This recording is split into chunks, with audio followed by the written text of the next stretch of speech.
Hulog na raw ang sayote, mga kasimpol. Ito, nagluluto ako ng tinola.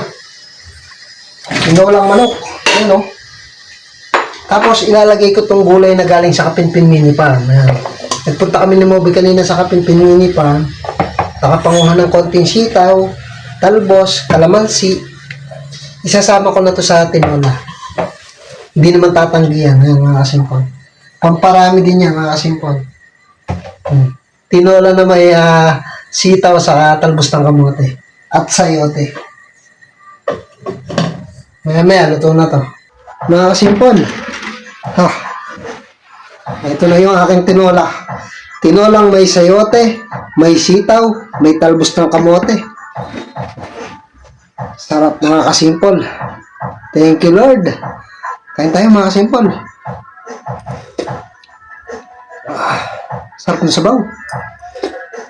Sausawan na patis, kalamansi, saka sili. Ayan, mga kasimpol.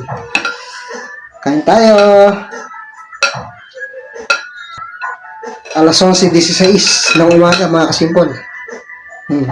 Yung sitaw na harvest sa Kapinpin Mini Farm. Tsaka yung talbos. Yan. Kain, mga kasimpol. Oo. Naagad ko yung talbos sa Kapinpin Mini Farm, may mga kasimpol.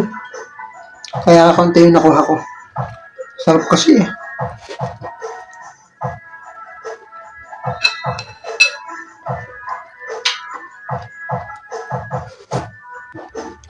Pero buhat nung tinalbosan ko siya, lumalago na yung kamote. Mga ilang buwan pa, marami na akong ma-harvest na talbos doon. Mga sipon.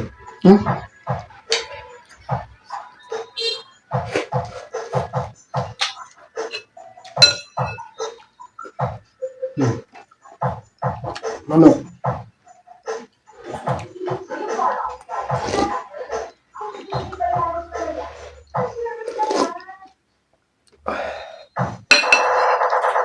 Isang sayoting malaking inilagay ko rito.